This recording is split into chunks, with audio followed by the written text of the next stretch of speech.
And so, it begins. Dark were the skies and chill was the wind as the land was covered in a veil of malice. Across the hill did ride a dread army of the night, cloaked in mist and fog, prepared to rain down death and destruction upon the land. And the people did cry out for a savior, a noble soul to save them from their impending demise. Just as it seemed all was lost, in strode a mighty hero, clad in shimmering metal from head to toe. Wielding a terrible broadsword, he did cleave his foes in two, smashing their ranks asunder with righteous fury. And when the day was done and the enemy strewn across the fields in pieces, the people did turn to the warrior and say, "We shall name this day in your honor. Speak unto us your wisdom." The warrior said one word that day: epic.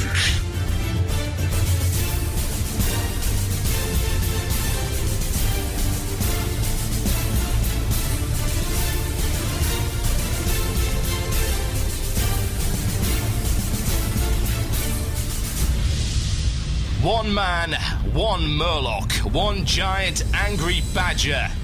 This is Blue Plz. It begins now.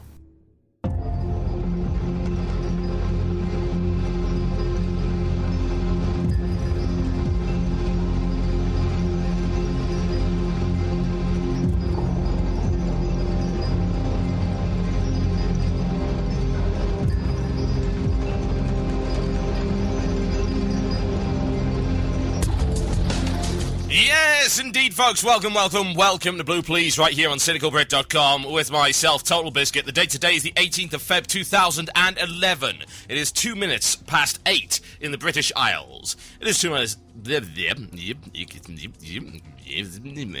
Okay, that was a nice love message for our Zerg listeners right there. And what that actually said was you can buy our exclusive t-shirts right now in your nearest hive, and it will only cost you 8 lava. 2 minutes past 9, Central European summertime. Even though it's not really the summer, it's crazy in Europe. The seasons make no sense. I walk over there. Literally, I actually walk over the sea. It's kind of... It's sort of a Jesus thing I got going on right there.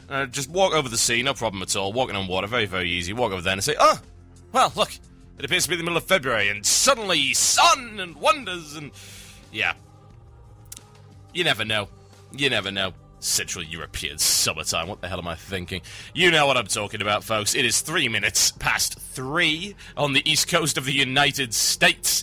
And I think we are listening to Blue Plz as far as I'm aware.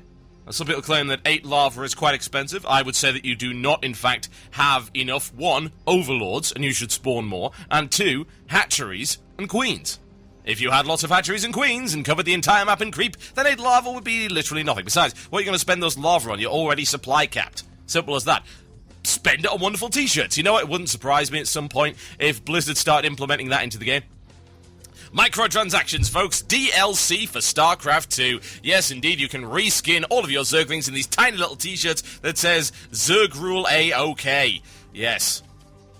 It's true, and it will only cost you 300 imaginary Blizzard bucks, which is the equivalent of, yes, what is that? Yeah, $600 US. That sounds entirely reasonable. Indeed, we should do that. Sounds good, sounds good, sounds good. Well. What's been going on in the WoW world this week? Quite a lot. We're going to be covering that. We're going to be talking about the idea of the Dungeon Finder, and the fact that, no, actually, it's very mean to keep people out of your group, so we're going to stop you from doing that. Yes, indeed, we don't want any of that. Don't want any of that. Do I need to remind you that this is a shock jock show and you shouldn't take everything I say seriously? I certainly hope not. It is written all over the damn fricking show. How is that a difficult concept? Some people just don't... They just can't figure it out. I don't know what it is. You know, if I say stuff like that on Azeroth Daily, for instance, I would, yeah, absolutely expect you to actually take me seriously, because generally speaking, I'm reporting the news and providing comment. Things I say on this show, generally a little bit exaggerated. A pinch of salt doesn't really cover it. If I'm totally honest, it really doesn't. You need an entire mound of the sodding stuff. That would be a good idea. That would be a good idea. So yes, please do not take all of that seriously. I feel like I need to disclaim because of all of the new listeners we keep getting, even though those of you who've been listening to this show for years are well aware that most of the stuff I say should not be taken seriously at all. Yeah. it shouldn't. It's kind of like Glenn Beck, only Glenn Beck is taken seriously by morons. I'm hoping that there aren't any morons that take me seriously on this show, but as we've discovered in the past few days when it comes to podcasts, people will take literally anything seriously as long as it's said on a podcast, regardless of how accurate it happens to be. Not so useful a talent to have. Well, well, well. So we'll be talking about that, and also I will tell you why I do not care about Rift and why I will never care about Rift. Because it's gotten to that point. Can you do Rift? Can you do Rift? No! I'm not doing Rift, and I'll tell you exactly why. I'll give you 15 minutes of why, and I'll link it nicely into WoW, and the fact that I never ever want to play anything like WoW ever again. Yeah, we'll talk about that. Also, individuality within World of Warcraft, rising from a recent complaint about the Amani Warbear and the fact that you can no longer get it anymore. We're talking about the importance of individuality within WoW a little bit later on in the show, and what exactly that means for the game. And we'll cap with the show in the way that we usually do. Indeed. It will be, of course, as you might imagine, as you should be aware, the illusion of choice. Email into the Murloc@gmail.com. That is the Murloc@gmail.com. If you're interested in sending in a topic for the last 15 minutes of the show, I will, of course, pick through them, find one, and then, of course, I will go from there and talk about it for last 10 minutes of the show. That's the way it's done. Yeah. So, a couple of announcements. Actually, is it just one? I suppose it's just one, yeah. No, actually, no, it's two. That's true. So, there will not be a Blue Plz on the... I have to now check my Google Calendar. Don't worry, it's not next week, folks. It's a couple of weeks' time. I just need to make sure that I'm getting this right. I have to rely on Google Calendar to even remind me when the hell I'm doing things like, oh, I don't know, flying out of the goddamn country. Go, my Google Calendar. Organize my life. I rely on you. Please, tell me your ways. Explain to me how I should live. Show me how to live, indeed. Oh, good. What the sod is this? Right, okay, that's not that at all. Oh, yes, there we go. Friday, the 11th of March, I will not be doing a Blue Plz because I will be in Sweden. I'm flying over to Sweden, and no, there's really not a chance for a meetup, if I'm totally honest, simply because of the sheer amount of time it's going to take to not only get there, but get everything done. Also, I'm going to a fairly remote area. I'm going to have to actually try and find out exactly what the name of this area is. I have difficulty pronouncing it. It's that bad. I am flying through Stockholm, but then I'm flying up north to somewhere else. Yeah. And that makes things just a little bit difficult. The reason that I'm going to Sweden is that I'm going to Arrowhead Studios to go and see the guys who made Magicka, and we're going to be recording a very lengthy developer commentary of the game. You know, the kind of way that they do things... Hopefully you do, anyway. The way that they do things with DVDs, and you have this long producer commentary over the top of the entire movie. We're going to try and do the same thing, but we're going to be doing it with the whole game. It's going to be live streamed, and if you miss the live stream, all of this is also going to be available on my channel when I get back from there. The place I'm going to is Eluveitie, I think. Eluveitie? Something along those lines. Yes. So I'm flying up to Eluveitie from Stockholm, and I'll be visiting the Arrowhead Studios. It will only be there for a couple of days. Yes, a couple of days. So I don't know if there's any of you guys actually around Eluveitie. Perhaps you are, perhaps you're not. If you are, cool, we'll try and arrange something. But it is, as far as I'm aware, fairly out of the way. So it seems fairly unlikely. But those of you who are in Sweden and we're looking for that meetup, that's probably going to be happening around DreamHack Summer. I will be at DreamHack Summer. I can guarantee in what capacity. I do not actually know. But, I will be there. Also, next week is, well, the holiday that I said I'd promised I would take. Whether or not a show will happen, I don't know.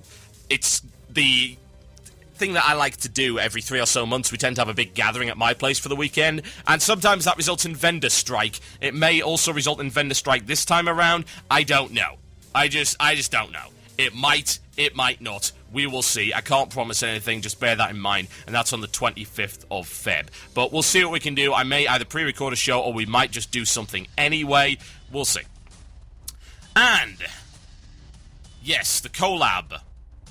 The collab, folks. The collab.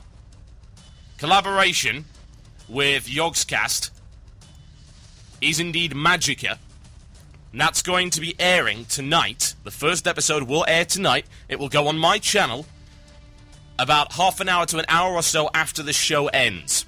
Obviously, I can't say exactly because, 1, upload times, and 2, hey, YouTube might decide to process it. Whatever the case, that will be where the first episode appears, and the second episode will happen over the weekend on the Blue Zephos channel. Don't worry, this is all easily explained at the end of the first video. It'll be very easy to find, you don't have to worry. We're hoping to make several more of these, so we'll see how that turns out. I've done the editing on it. I think it's pretty funny. I hope you guys think it's pretty funny. We will see. Now, I've also been told that it is pronounced Skelefteo. Skelefteo? Yes, Skelefteo. Someone said, oh, it's not this, it's this. It's like, I can't pronounce that. How do you pronounce that? T-I-A-U? That's nothing. That doesn't mean anything. That doesn't help at all. Nicholas Hansen tells me about that. Indeed. Okay, folks, I've blabbered on enough with the announcements and all that good stuff. It is, as far as I'm aware, time for this. Mail time! That sounds like it's mail time. Here's the mail. It never fails. It makes me want to wag my tail. When it comes, I want to wail. Yes. Yes, folks. Yes. It is the mail time. It is the time where we read the mail. Yes, that too. Also, can people in the channel actually use their frickin' brains? When I say, it's going to be on my YouTube channel, you don't ask, is it gonna be streamed somewhere? No, it's gonna be on the YouTube channel, you dumb brick! Oh my god! How clear can I be? I can imagine you at a party. Seriously. Dude, bro, and dude. Someone says very clearly, the party is going to be at 7 p.m. at this exact location. And someone says, will the party be in Finland next week? Oh,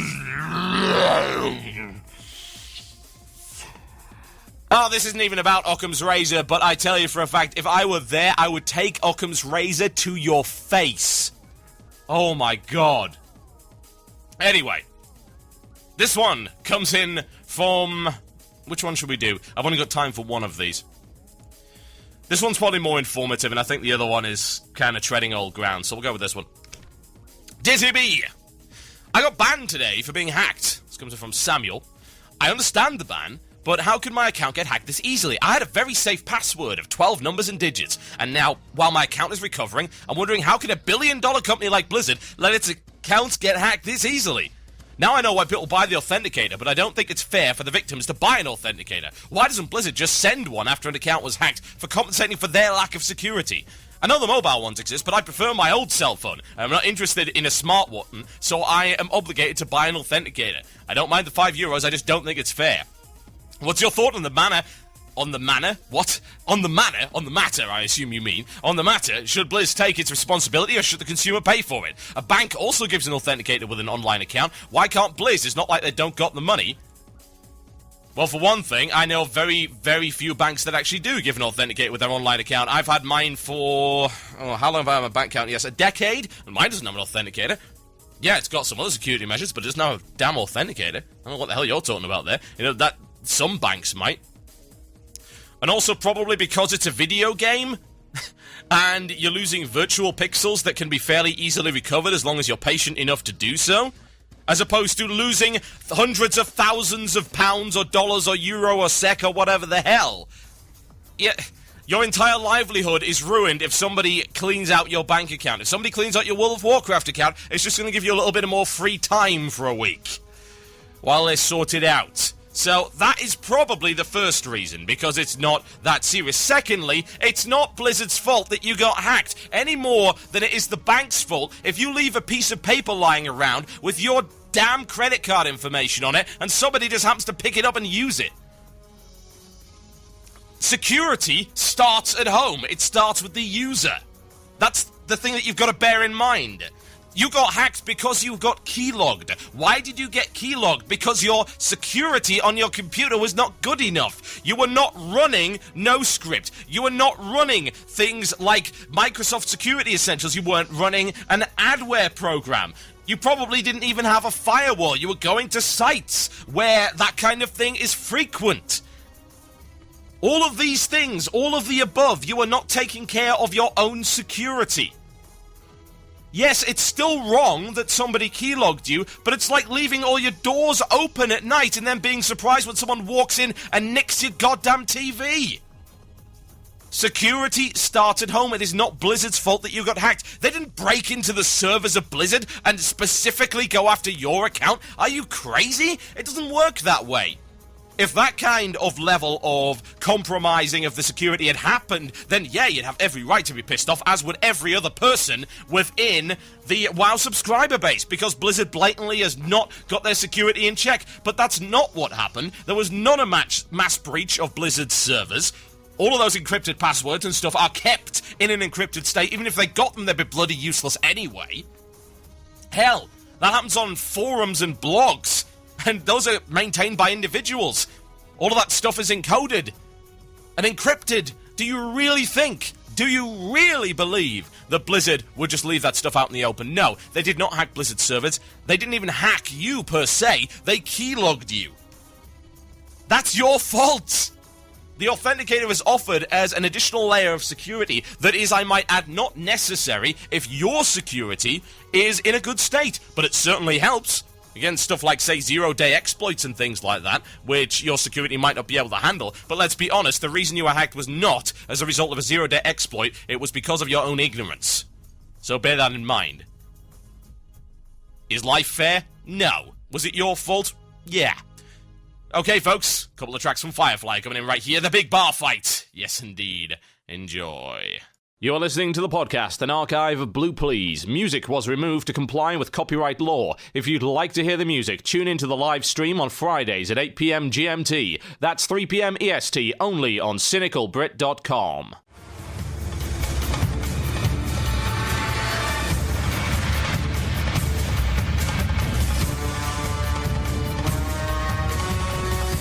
Yes, indeed, folks, you are listening to Blue Plz right here on cynicalbrit.com with myself, TotalBiscuit. Now, before I go on, I would like to remind people that a very cool charity event is currently going on. It's called the Worst Games of All Time Marathon in aid of Charity Water, which is one of my personal favourite charities, i.e. they're a charity that actually does something worthwhile. I keep coming back to this point, but I think that it does need to be repeated. It definitely bears repeating that as great as the work of people like, say, Child's Play is, I think that stopping children in, say, third world countries from dying from lack of water, or indeed from having dirty water, is a little more important and vital. So, the website is game2aid.org. That's game2aid, all as one word, .org. And if you click on the Marathons button, or indeed, I think if you just click on the home button, you should see it right there. Yeah, indeed, it's all embedded via Justin TV. They're currently playing a game called Gods and Generals, which is absolutely appalling. Oh, God. I think they were also then playing Shaq Fu, which is an absolutely atrocious game. I'm not sure if Desert Bus is involved, but whatever the case, they are continuing this for another 22 hours. Please go and help them out. Their goal is $10,000. Actually, I think I just got a couple of donations through the website, so how about I send those directly over to them? So, whoever sent me in donations over the last couple of days, it's now going to charity, folks, and if you don't like that, then you're an evil, evil man. It's PayPaling that over right now. So yeah, please go and check that out. Go and help them out. As I say, the goal's $10,000. They're currently at $5,000. Should be very easy to raise the rest of this, so go for it. Right. Okay, folks. Okay. We are looking at a particular subject, a particular topic. I'd say it's very close to my heart. If it was, I would be very upset. It's kind of like, you know the way Iron Man works? Yeah? You're aware of this, I believe. The shards of shrapnel in his body, kept away from his heart by the magnet. This is close to my heart in that way. As in, if it got any closer, I would probably die. And you know what? It would be a blessed release. It's the Dungeon Finder! Yes, indeed. The largest form of drama in World of Warcraft ever since its inception. Unbelievable, the amount of nonsense this damn system has caused. And the worst thing about it is that I still think it's a great system. Now, we're going to be discussing the fact that there have been a selection of recent changes. Yes. Very recent changes to the Dungeon Finder system. Yeah. And it's not very good. They aren't very good, folks. They are not very good. And what I'd like to do is I want to go over these, and we'll discuss which bits are bad, which bits aren't, and also how this actually affects Blizzard's general design philosophy. And I think that's something that people do seem to always ignore, the long-term effects of a particular change. It comes down to the fact that when you make a set of changes, you have an end goal in mind. You don't just change things around for the sake of it. That's not how games companies work. It's not how any company works. Any change always has a reason, and that reason is generally quite long-term. And if you see enough changes towards a particular perceived end goal, then you can also determine whether or not there has been a major change in design philosophy. Changes in design philosophy are what cause entire expansions. An example, Wrath of the Lich King. The way that Wrath of the Lich King turned out was as a direct result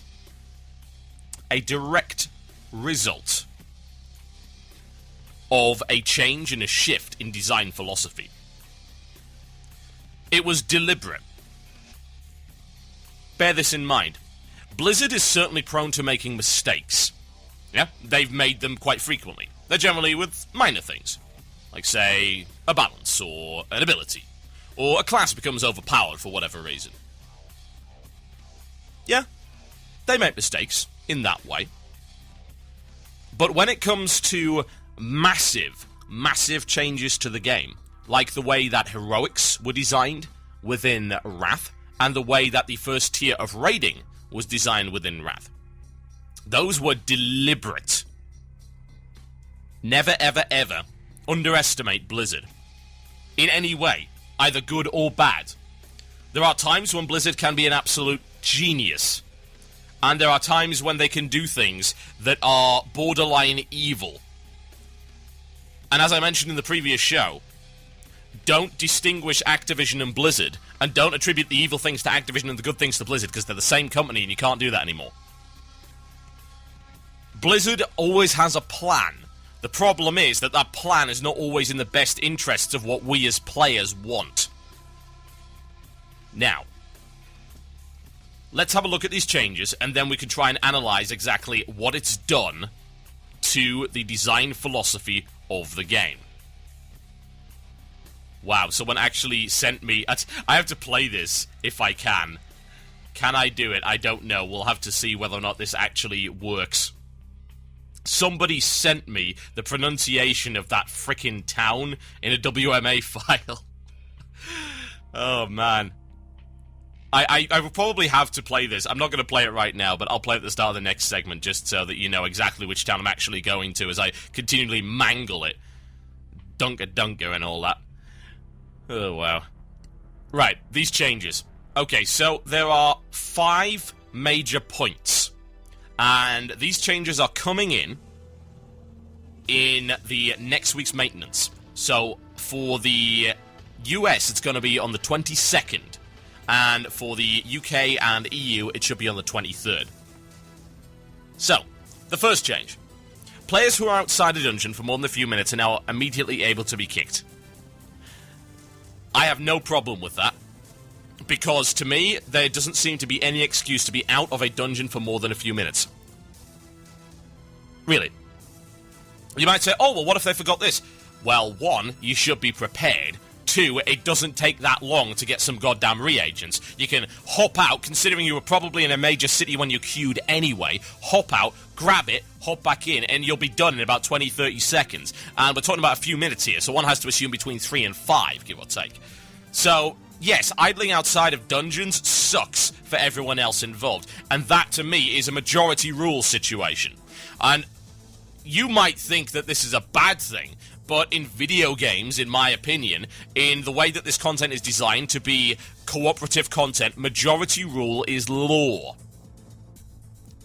It's as simple as that. That is technically what you would class as democracy in a public space. It is a very dog-eat-dog style of democracy, but it is raw democracy. It is the majority thinks this, the minority thinks this, the majority wins. How else are you supposed to sort it out? You're not going to have a goddamn debate. I mean, come on. You're not going to have various political parties involved in a long-scale debate and legislation that runs through the House of Commons and the House of Lords 3 separate times, has various alterations, and maybe there's a referendum at the end if it's really, really damn serious over the course of 2 years. No, it's a video game. Majority rules. 4 greater than 1 and 3 greater than 2. Every time. No question. So, anything that allows majority rule to prevail, in my opinion, is a good thing. That change is a good thing, because it allows majority rule to prevail. And there is really no legitimate situation where a player would be outside of a dungeon for more than a few minutes. And you might make excuses for them, but I still will then turn around and say to you, once again, they shouldn't have been unprepared. If you're going to queue up, and you're going to do a dungeon, and you are going to hopefully dedicate the same time as everyone else to it, you do not unnecessarily hold them up by being unprepared, by being a scrub, effectively. That is bad. That is disrespectful. In fact, it is the greatest insult. As I've said before, wasting people's time, to me, is the greatest insult. Because time is the one thing you cannot get back. Hurt feelings will go away in time. Stolen money, stolen goods can be replaced, but time can never be replaced. You're wasting somebody's time, you are taking away precious seconds of their damn life? Yeah, that's an insult and a half, isn't it? Ha ha, you're closer to death and you got nothing done. Yeah, that's bad. I view that as horrible. God, kind of half the reason I stopped reading YouTube comments. Anyway, that change is good. The second change, if queuing as a group with a tank or healer, and the tank or healer drops group or is kicked soon after joining, those that queued with them will also be removed from the dungeon. Also, as far as I'm concerned, a good change. The reason for that is that you had tanks and healers effectively selling queues. Yeah? They were selling a queue, and then they would just jump out. And you might think, that's crazy, why would they do that? But for some stupid reason, that's the case. Because people thought that, and actually I suppose this probably does work this way when you think about it. If you queue with a tank, yeah, and you get immediately into a dungeon, because of course the tank is usually the choke point situation, yeah? That is where the choke lies. If you were to look for the bottleneck in the system, it would be tanks. To a lesser extent healers, but mostly tanks. So, if you then get into a dungeon, the tank immediately jumps out. I have to assume that replacing the tank in an already active group is probably a higher priority within the Dungeon Finder system than putting a tank into a group that hasn't been formed yet. Would I be wrong in that assumption? I'm fairly sure I wouldn't be. That's not based on any facts. I'm just making an assumption as to how a system like that would probably work, and I think I'm most likely correct. So, yes, it's good that that's gone. That's BS. That shouldn't even be there. Now we get onto the bad stuff. If 3 or more players group queue with each other, it will require an additional vote for them to kick anyone they did not queue with. Now, before I go off on this, I would like to point out why it's been put in place. This should be fairly obvious to anyone with common sense, but there you go. Common sense on the internet, rarely common these days. Should be renamed. Rebranded, perhaps a relaunch of common sense, as rare as all hell sense. People like to be unique, they like to feel special. This was put in to prevent groups from kicking out people that were competing for their loot. That was the primary reason. There is a secondary reason, which is Blizzard's misguided idea that it's not okay for a group of 3 friends to gang up on other people within a group. They're, of course, mistaken in that regard because, once again, majority rules. I am not necessarily endorsing abusive behavior, but I am endorsing majority rules. If they decide to accompany their kick message with something extremely offensive, then that should be reported and dealt with in the normal way. But if you are the majority in a group, you should have the final say. In this case, what happens is, if 3 or more players group together, they're going to require an additional vote to kick anyone that didn't group with. So basically, they need a 4-to-1 vote. Yeah? The overwhelming majority. They need everybody else in that dungeon group to vote yes, which, as we are well aware, in a situation where you get 3 people queuing that end up with 2 other people that have queued together, it is impossible to kick any of them. Impossible. That's horrendous. Are you serious? That's really, really bad. Oh, this guy's sucking really bad? It's okay. If you suck, don't worry. Just find somebody else who sucks and make sure you queue together. Suddenly, you are immune to being kicked out by a group of 3. Of course, you're not immune to being kicked out by a group of 2, but you are immune to being kicked out by a group of 3, so you have significantly more protection than you would have otherwise.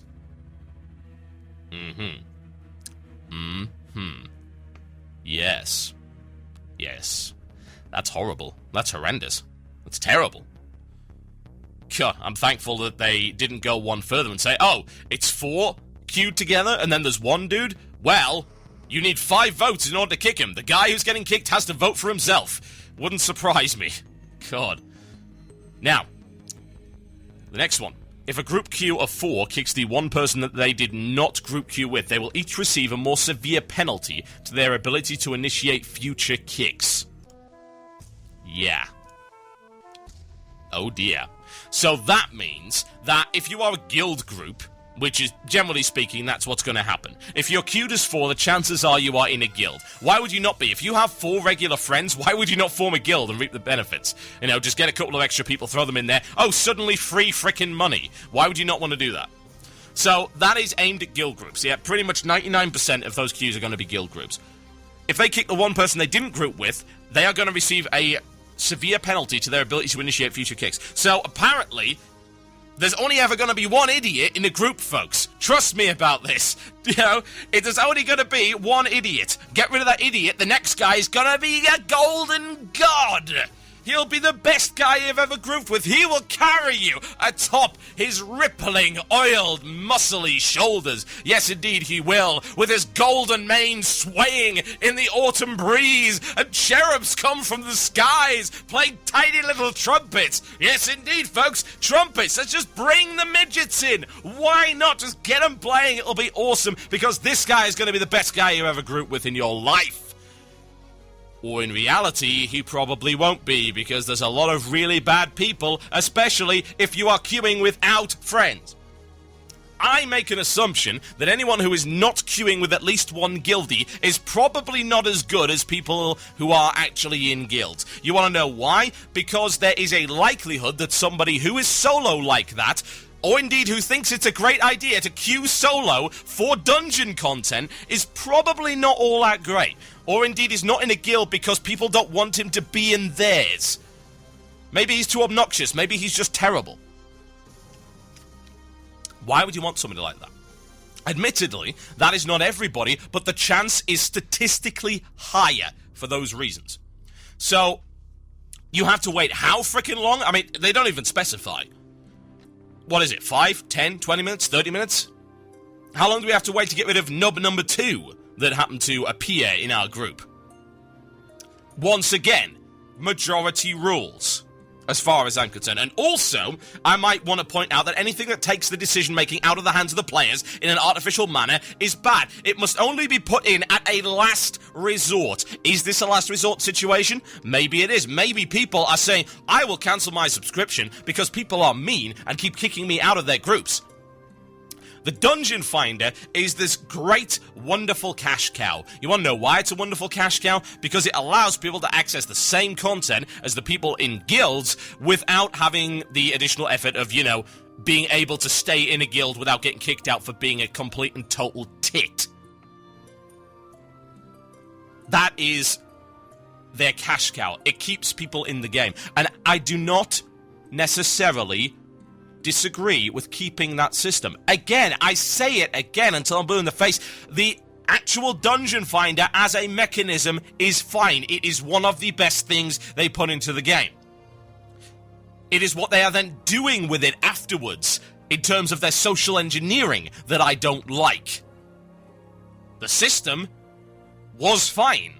It's not now, but it was fine. And then they started tinkering with it because they want to socially engineer people. You know what? If you're going to spend some time with social engineering in this game, please socially engineer people to not suck. That would be good. That's the kind of thing you should be focused on. Taking decision-making out of the hands of the players. I made a complaint in the beta, which I still believe is valid, and indeed was recently addressed by a Blue, and will hopefully finally be changed, that the system should not be in place for those who are in a guild to restrict guildies from carrying an undergeared person into a heroic dungeon via the use of the Dungeon Finder. As far as I'm concerned, that is none of the business of Blizzard. That is the business of the guild that chooses to do it. And let's be honest, nobody walks to the damn dungeons anymore. You don't even need to now. You don't even have to discover them. They changed that with a recent hotfix. Yeah. And the fifth change we don't even need to know about, because it's a vote kick on somebody they group queued with. Pfft, whatever. Oh, I just kicked a guildie out. Enjoy the drama. So, my problem here is this. We come back to the subject of design philosophy. I see conflicting design philosophy. My conflicting design philosophy idea goes as far as to say this. With Cataclysm, they put out a very, very large glowing neon sign that everyone could clearly see from miles around that said, "We want people to be in guilds now. If you are not in a guild, you are not playing optimally." You weren't playing optimally before, but you're definitely not now. Hell, you can see it in a very, very obvious fashion. And then they said, "Oh, well, we've got problems because we don't have any tanks in the Dungeon Finder anymore because everyone's now in a guild and they're doing things properly. So they're a victim of their own damn success. The tank stuff with the Dungeon Finder, even worse than it was in Wrath, probably as a result of the fact that they're encouraging guild play." Is that a good thing? Yeah, damn right it's a good thing. So, this is what they're intending to do here. With the addition of the Luck of the Draw buff, they were trying to get people back into dungeons by saying, it'll be easier, it'll be easier. Which, to me, is rubbish. You know, it's like, oh, we want you to be in a guild. Oh, get out of the guild, get out of the guild! And here again, now, the same problem. You are actually penalized if you are in a guild group. Because you now can't get rid of douchebags. Or at least, you can only get rid of one. Oh, it's alright, get rid of one douchebag. The next guy will be amazing, I'm sure. No, he won't. Blizzard, have you used the Dungeon Finder ever? I have to ask. I really do. There's a reason why you put in a title called The Patient. I think there should be an additional title. Called The Patience of a Goddamn Saint. Because that's what is now required in order to use the Dungeon Finder. This is going to backfire. Because now, I see no reason at all not to queue with a full 5. At all. Because I don't want to risk my time being wasted by idiots that I can't get rid of. So, to me, this is going to cause guilds to even close themselves off more. And I'm sure that's probably what Blizzard was not trying to do. But I'm okay with it, because I think guild play should be the play anyway. Deal with it. My name is TotalBiscuit, you are listening to Blue Plz, right here on CynicalBrit.com. I will be right back after this, folks. The question is, what will I play? Machinae Supremacy is just so very popular with our listeners. So here you go, a view from the end of the world. You're listening to the podcast, an archive of Blue Plz. Music was removed to comply with copyright law. If you'd like to hear the music, tune into the live stream on Fridays at 8 p.m. GMT. That's 3 p.m. EST, only on cynicalbrit.com. So yeah, I'm pretty quiet on Vent, you know? Kinda laid back. Oh my god, you noobs! DPS the ends! Just like to chill out, kick back, relax, raid with my friends. No worries, no stress. How is that even possible? Are you 7 different shades of stupid? Move out of the fire! It's important to make sure my orders come through loud and clear. I'm a bit, well, shy. I'm not particularly loud or anything. My last event server was really poor quality. Tank it, for heaven's sakes! Tank it! How can you be so monumentally freaking terrible? I discovered UGT Ventrilo servers. Amazing quality, great prices, and they're so reliable. It was perfect in every way. I mean, I was a pretty calm guy before. Now I've got even less reasons to worry. Why? Why do I raid with you people? Why not get one of your own? UGTservers.com. That's UGTservers.com. You'll be glad that you did. It's really helped me find my zen, you know?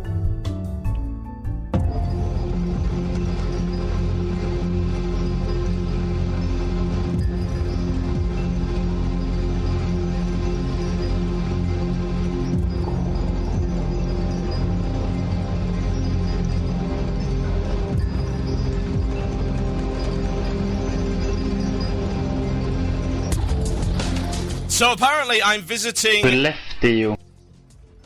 That's not a real word! Eluveitie. What is that? I'm sorry. Eluveitie. No, I'm sorry, that's just you making noises. I don't believe that. Eluveitie. Oh, please. Bloody Swedes. Scarvy Grilla. I will use that phrase at least once when I'm in Sweden. That I can tell you. You see, nobody in the channel knows this either. You know, apparently that's how it actually sounds. Yes, there you go. That is the place that... the left eel. Yes! It is delicious. Oh, God. Dear God in heaven. Dunga. Right, okay. That's where I'm going to be, folks. That's where the Magicka officers are. That's where I'm going to be. Okay. We're going to talk about Rift and why I don't care. Now, this is not a harsh criticism of Rift, or the people that are deciding they want to go play Rift. It should not be misconstrued as such. It's awesome to see how crazy some people are.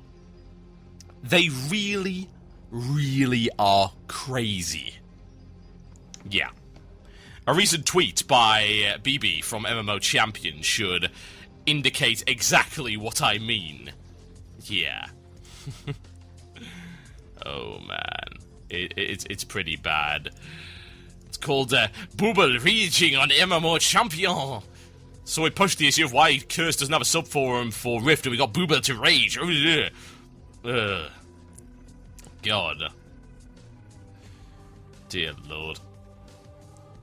MMO Champion is a frickin' WoW site. Have you not realized this? People love the conspiracy theories. They really, really do. An example of one of these conspiracy theories is, why don't you play Rift or Minecraft? Do you think you are above them? How exactly am I above a video game? I mean, that doesn't make any frickin' sense. You know, if it was a person, then maybe, just maybe, I can consider it. It's like, oh, you think you're above this person? You know, that would make sense, at least. Are you above this video game? What do you mean above this video game? I don't even know, man. I do not even know. Crazy. I'm not above playing any kind of video game, and I do actually mean this as well. People make these comments about me not playing Minecraft. I play Minecraft. I play a lot of Minecraft. I just have no interest in making videos about it. Is it okay for me to have a game that I play and don't have to make videos out of? Please let me have one.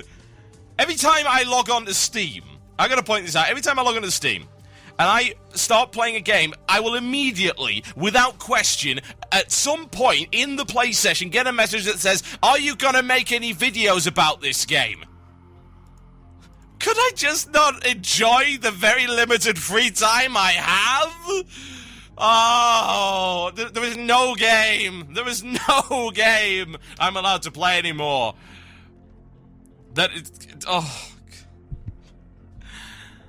Oh dear.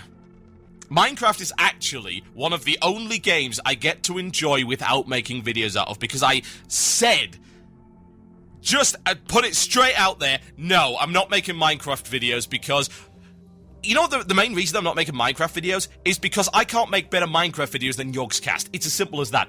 Do you have any idea how much time they spend setting that stuff up? It is unbelievable the amount of work they put into that. I can't compete with that, so why even bother? Oh yeah, let's crap out a subpar product just because I know it'll get views. Who the hell do you think I am?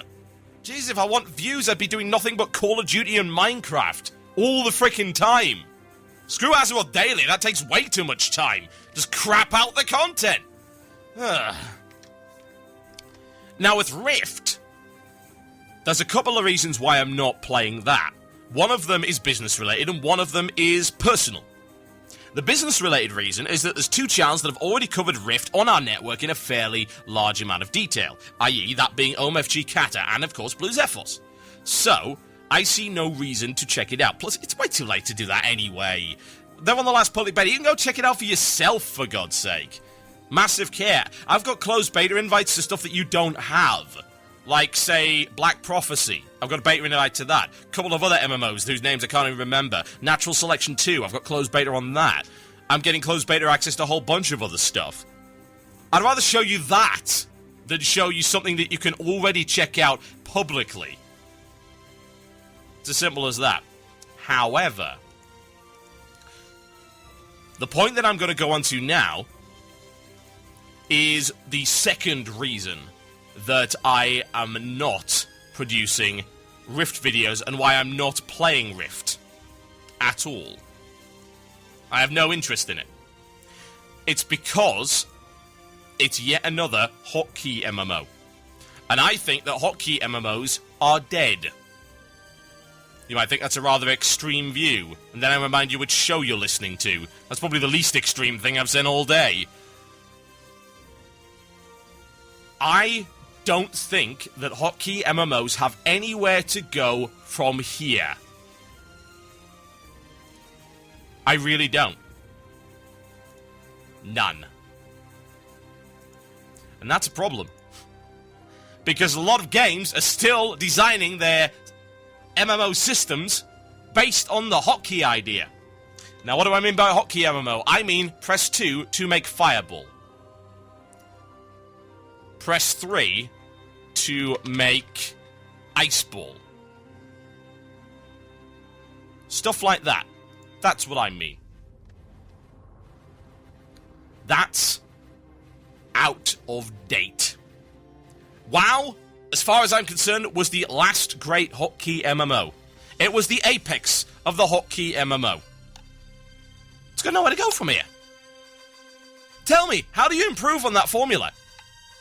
Bear in mind, it's a fairly limited formula to begin with. It's like saying, how do you improve on table tennis? It's like, oh, you know, maybe we can improve on table tennis. No, you can't.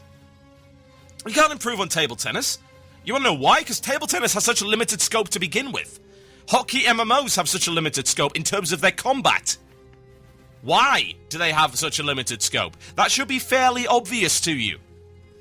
Because it's press 2 to make Fireball, press 3 to make Ice Ball. You can't deviate from that. That is as far as it goes. WoW is the best hotkey MMO because that hotkey system feels so damn tight and responsive. Have you played other games that use that? Warhammer Online is a great example of this because I felt this the entire time that I played it. That, again, was also a hotkey MMO. I felt in that game that the combat system was sluggish and unresponsive, yet it was pretty much almost identical to the way WoW's was. Sure, it has a few bells and whistles, like the different modes of stances and things like that, but in reality, it's pretty much the same thing. All of the basic mechanics are identical. All of the methods in which it allows you to control your character are identical. And as a direct result of that, it was not for me. I stopped playing that game, and one of the main reasons was the combat system. It's like, oh, it's like WoW, only not as good. And no, the world was not enough to immerse me. I would love to say that it was, because I'm such a Warhammer freak. Admittedly, mostly 40k, but fantasy's still pretty good as well. So, I would love to say that I adored that game, but I didn't. I didn't. Rift is yet another hotkey MMO. It's as simple as that. It is yet another hotkey MMO. And that's bad. I don't care if you can improve on every single system that WoW has. If you make the classes more interesting, if you make the dungeon content more interesting, if you make the questing more interesting, if you make the raiding more interesting, if you make the PvP more interesting, if you make it a more dynamic world, I don't care. You want to know why I don't care? Because I played a hotkey MMO for 6 years. I'm still subbed. 1. Do I really want to abandon 6 years worth of work to start afresh on another game that is just World of Warcraft with a different, darker theme? Because let's not mince any words here, that is what Rift is. We're not in Azeroth anymore. Yeah, you're right, you've got a different coat of paint, and you've got different classes, and everything you do might be stellar. It might be really good. And I don't care. Because I've had it with hotkey MMOs. I have. Hotkey MMOs are a relic of the past. You want to know why they're a relic of the past? Because they were designed for one reason. And that one reason was the technical limitations of the time. They do not have let's try that one again. Intricate combat systems because the netcode could not support it. That's why they are not the way that, say, Vindictus is right now, or even DC Universe. Vindictus and DC Universe are the future of MMOs. When it comes to MMORPGs, we're not talking about MMO FPS, or MMO racing, or MMO strategy, we're talking about MMORPGs. The future of that system is within Vindictus and within DC Universe. And that is a more engaging, more direct, and more complex combat system that is more along the lines of a spectacle fighter on a console than it is on a button-pressing hotkey MMO. I'm trying to think of a scenario where I would ever be lulled into going to play Rift. It doesn't matter how good it is. I mean, right now, I can make the basic assumption that Rift will be a failure like everything else. I can especially make the assumption that it will be a failure on the basis of the fact that it directly compares itself to World of Warcraft. That was dumb. Don't do that. I've seen people do that before, and it didn't work.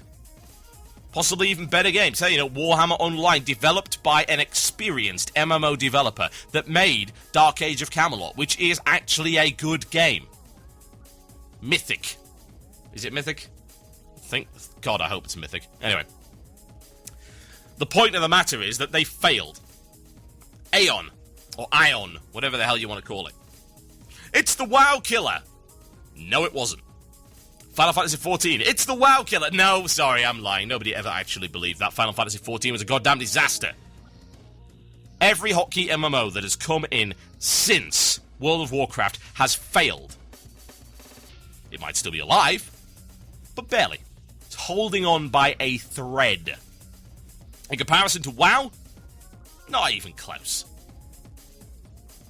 I think possibly the only one that's been even remote... Actually, no. Indeed. Come to think of it. Didn't EverQuest 2 come out a couple of weeks before WoW? So my analogy, or not indeed just my analogy, my facts are, I think, straight on that one. I'm fairly sure EverQuest 2 came out a few weeks before WoW. Whatever the case. Every hotkey MMO that has come out since WoW has failed. And I think it's simply because WoW has nailed it. And you could turn around and say, oh, well, the Old Republic's going to be a WoW killer. Might very well be, but I would come to the conclusion there that the Old Republic is sufficiently different from World of Warcraft to potentially survive on its own, and indeed also has a very, very, very good license. The system behind the Old Republic is the same as a single-player RPG, as opposed to an MMO. It's an interesting point, really. The Old Republic, for me, is always Everything I've seen of the Old Republic seems like it doesn't really have to be an MMO, and it's only an MMO because it will actually make a lot of money by being one. It's the only reason that it's not the Old Republic, indeed Knights of the Old Republic 3 with a multiplayer component. It's like, well, what can we tack on to MMO elements so that we can milk it more? Yeah, I suppose so, but pretty much everything in there is single-player friendly. All of the main meat of the content seems to be single-player friendly, then of course you get your PvP and everything tacked onto that. And I think that was the design philosophy behind it. I don't think that's a bad thing necessarily. But I have doubts as to whether people will continue playing it after the first couple of months. I don't know. The raid content and the PvP content, etc. would have to be sufficiently engaging. As opposed to just saying... And indeed, maybe that's the problem with having something like the Old Republic, with the way that the storyline actually works. Like, oh, we're going to integrate real storylines into it. Well, doesn't that mean once the storylines are done, people will just quit? There's a possibility. But when it comes down to things like Rift, which is the most direct comparison that we can possibly give, it is a hotkey MMO. And I don't care. And that's why. It's the combat system. It's the immersion that I can get from the combat system. It's the fact that pressing button to make thing happen is really boring now. It was cool 6 years ago. It's not cool anymore. I'm sorry, it's not. It's dull. I cannot get my head over that point. And I cannot push myself past this block in my mind now that says, why, TotalBiscuit, why would you waste time with another button pusher? Another hotkey-based MMO? And the conclusion I have to come to every single time is, I wouldn't. If I want to play in another MMO, I will play Eve, or I will play Black Prophecy, or I will play PlanetSide Next, and you're damn right I will. I will play DC Universe, I will play Vindictus when they finally make it available to the EU. But I will not play another WoW. Which is what Rift is, regardless of what it tries to claim otherwise. My name is TotalBiscuit. You are listening to Blue Plz right here on cynicalbrit.com. I will be right back after this, folks. I think I'll give you some old school In Flames. Yes, why not, why not, why not? Yeah. Which one? Oh, it's such a tough choice. It's such a tough choice. We'll go with this one. It's awesome. It's called Zombie Incorporated. Enjoy. You're listening to the podcast, an archive of Blue Plz. Music was removed to comply with copyright law. If you'd like to hear the music, tune into the live stream on Fridays at 8 p.m. GMT. That's 3 p.m. EST, only on cynicalbrit.com.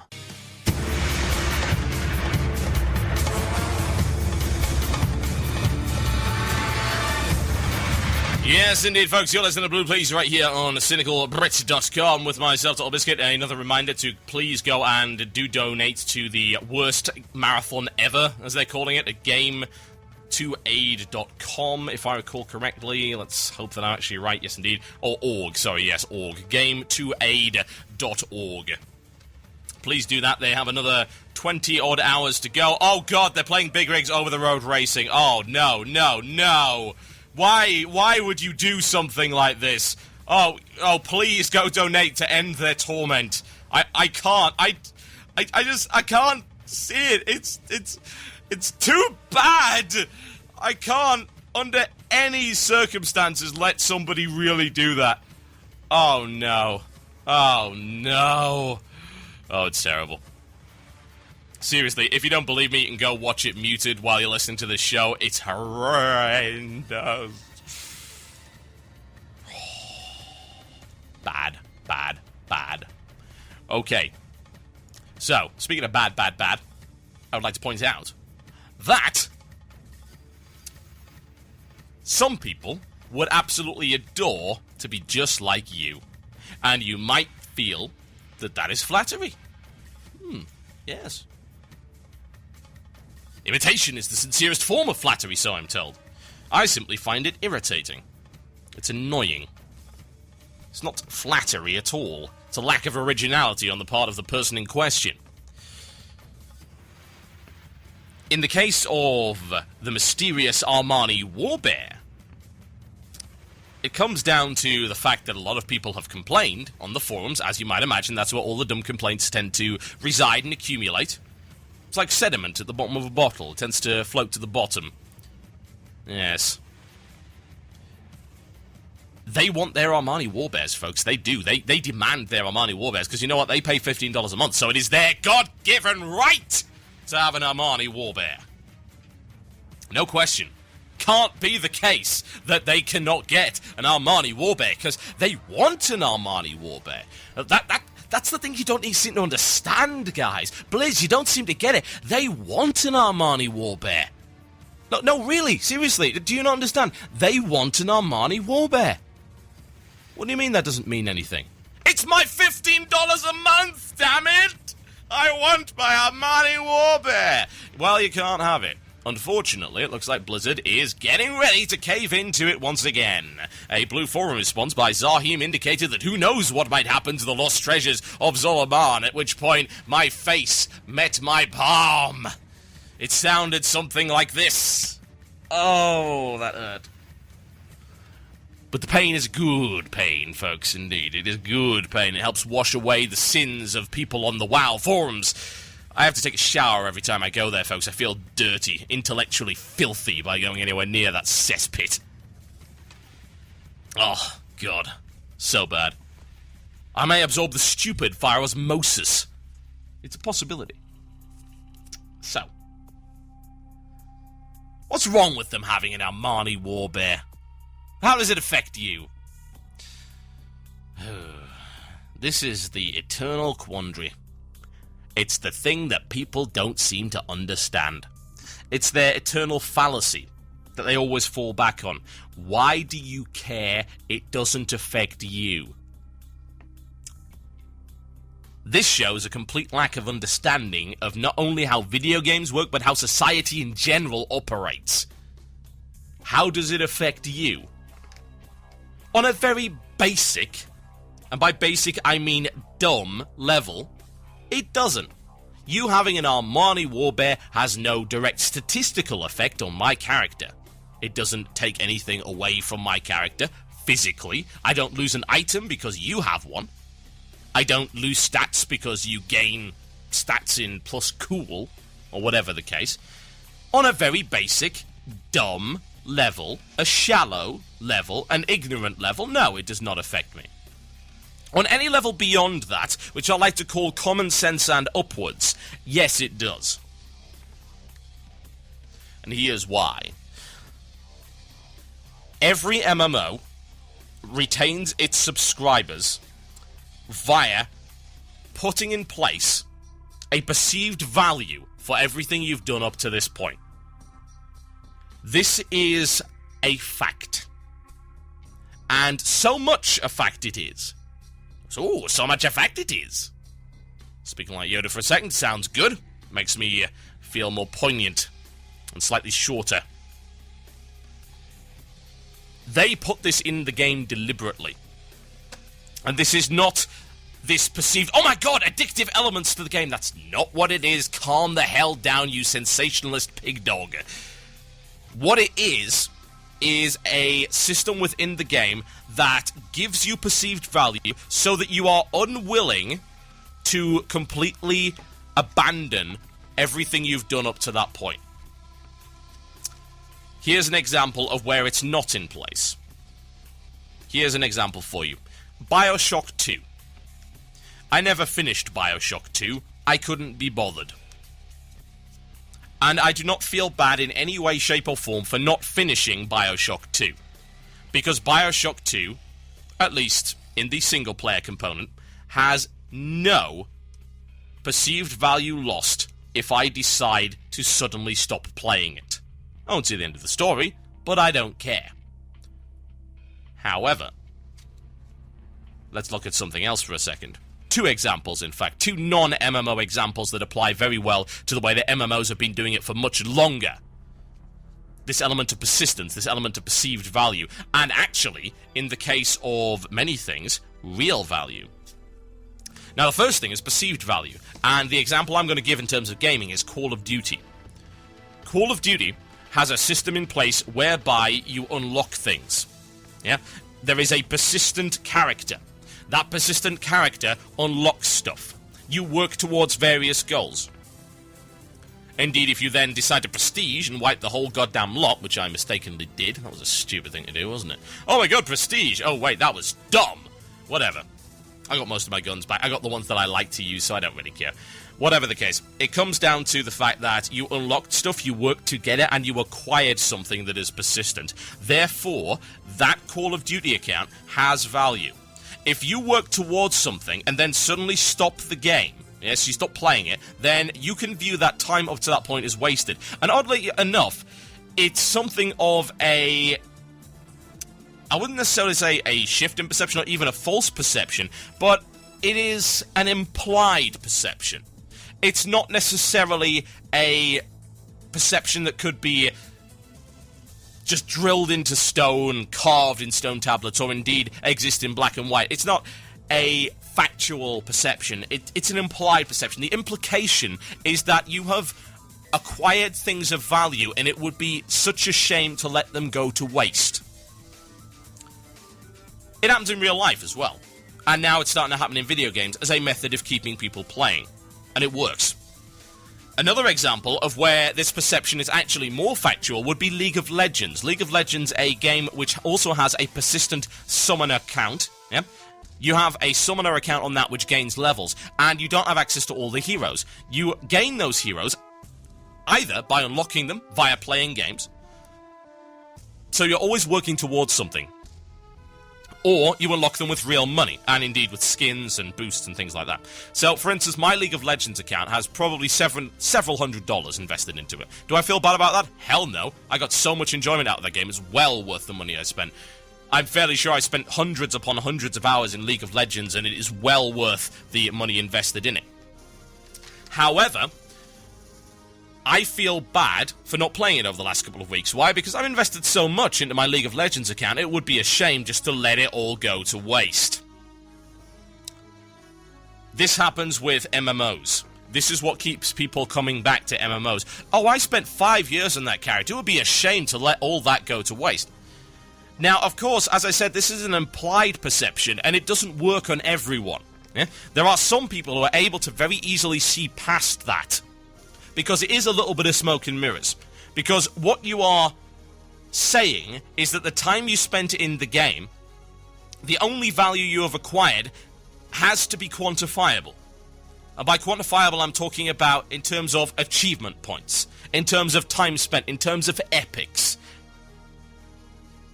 in terms of even the max level of your character. Because those things are not physical, because of course they're digital, but they are quantifiable. They can be assessed. Their value can be given a number, if you wish to. It will be a very arbitrary number, but it will be a number. So what you feel at that point is that it would be such a shame to let that go to waste. And that is how MMOs tend to keep people playing. That is, even if the quality of the entertainment in an MMO is significantly less than the equivalent single or multiplayer game, people will still play it. People wonder, if you've never played WoW before, indeed maybe if you've quit WoW and you've just sworn off it altogether, why do people do daily quests? Why do they do it? Well, the answer to that is very simple. Because, again, they are working towards goals which will have a quantifiable outcome within the game. And they also feel that, and this sounds really crazy, they feel their character actually deserves the work put into it. I know, that's dumb because it's not real.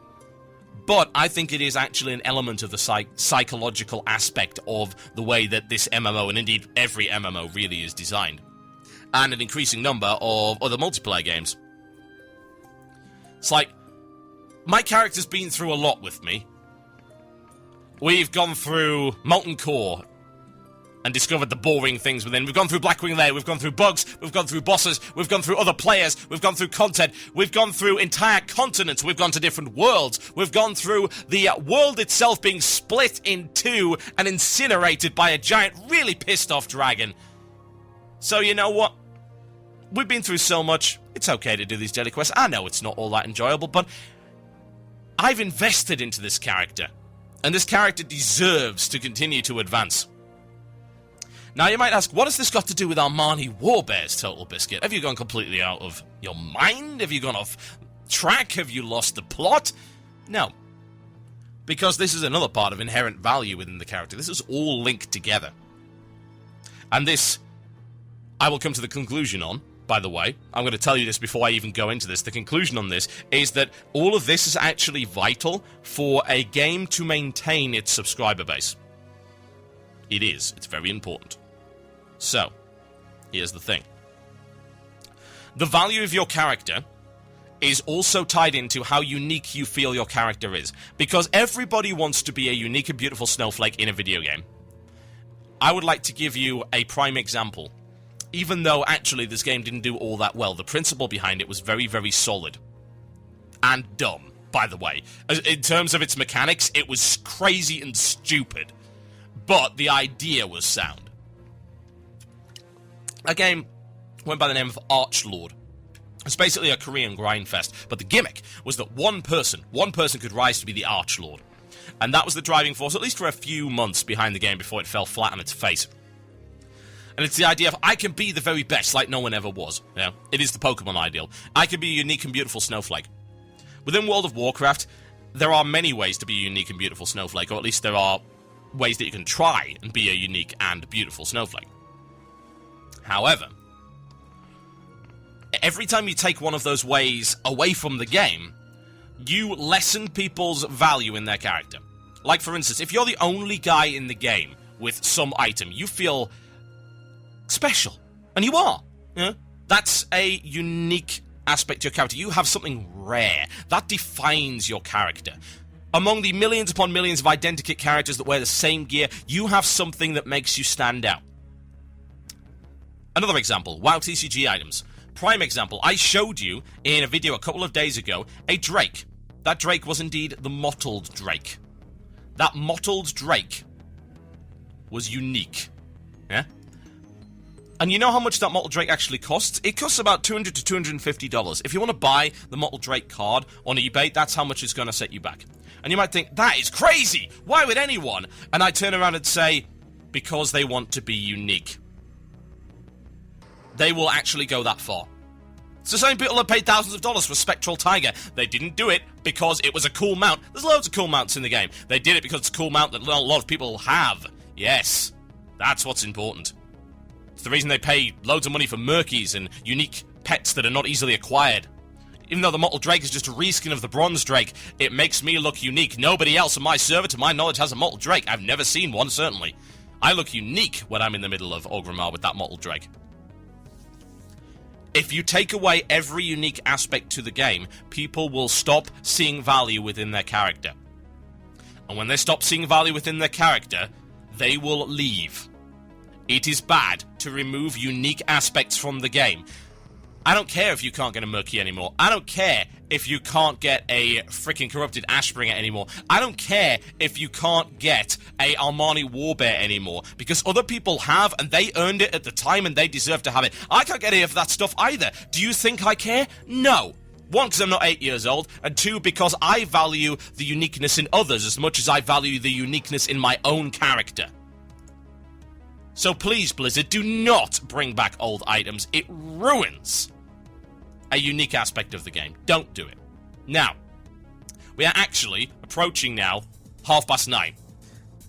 Which means, to those of you who are listening on the archive, that we're pretty much at the end of the show. We've done 1.5 hours. So, we're not going to have the illusion of choice today, but I will do some shout-outs, simply because a lot of these segments actually ran on longer than I wanted them to, but I think that it was required in order to properly cover them. So, we're going to do the shout-outs, and we're going to end the show, folks, at this point in time, because, like I say, it is pretty much 9:30, and then after that, I've got to go upload the first part of this collab with the Yogscast. So please, ladies and gentlemen, please send them in. The shout-outs can come in via IRC. Yes, indeed, you can send them over IRC, or you can send them via email, themurloc@gmail.com. That is themurloc@gmail.com. Go for it, folks, go for it. That is what you want, and it is what you need. Send them in, folks. Send them in.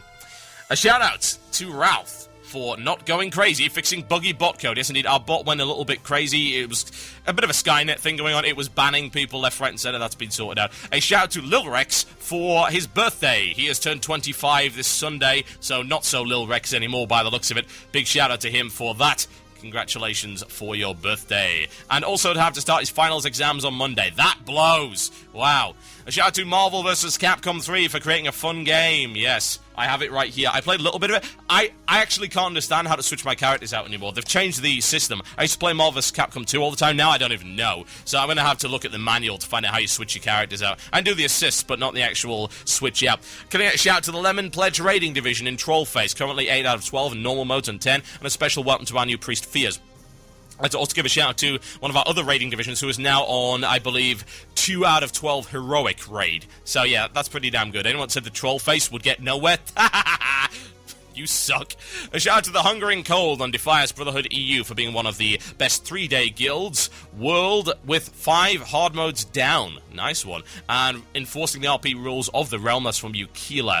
And a shout out to the League of Awesomeness for planning down the raids of Cataclysm. That's from Rigid. And a shout out to Footman for the awesome pictures. Yes, indeed. Go to the Cynical Brett forums to see that. About the awesome pug, Golden God. A shout out to you and all the things that you set the WoW players and Wrath Baby straight at Addin the Misfits. Okay. Cool, I appreciate the sentiment. That's from Challenge. A shout out to all the Australians crazy enough to wake up at 6 a.m. on a Saturday morning to listen to this show. A shout out to I Love I King, because I love I King.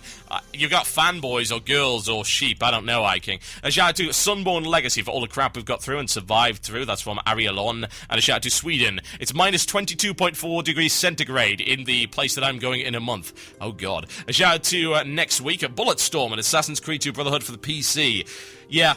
I've got Brotherhood for the 360, I'm okay with it. Yeah, it doesn't benefit me playing it on a PC, so I just bought it on console. A shout out to Impetuous Guild on Homer Rush EU, congratulations on the recent Nefarian 10-man kill. Oh yes, well actually it's 3 out of 12 heroics now, by the way. Haha, yes indeed. A shout out to Dungeon Overlord for... where's... god... yeah. Yes, the Dungeon Overlord developers for continuing to fix the downtime. Those of you who don't know the backstory behind that, I did a video of this, and Tent on Hammer also did a review of this, and we doubled the total population of that game within 2 days and broke their servers. Sorry, Night Owl. I'm sure it's a good kind of bad, though. It's a good kind of bad. A shout out to Echelon for Norganon US for becoming slayers of stupid, disappointing, incompetent minions. That means they've killed Maloriak Heroic. Well done. That's from Zarima. A shout out to the Silver Daggers on Airy Peak from Dr. Z. Also, stop breaking Dungeon Overlord. And a shout out to the guild Rise of the Forsaken on Magtheridon EU, and that is from Mecca.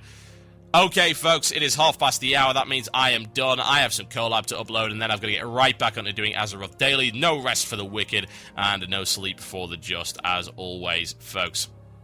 Oh, yes. Right. What are we going to go out on? I'm sure we can find something. What have I been listening to lately? Oh, I know. Yeah. I was watching a few music videos of this band. I'm a huge fan of them. I really, really am. I have problems spelling their name because they have all this crazy stuff in them, but we're going to play it. It's very, very good. I love this track.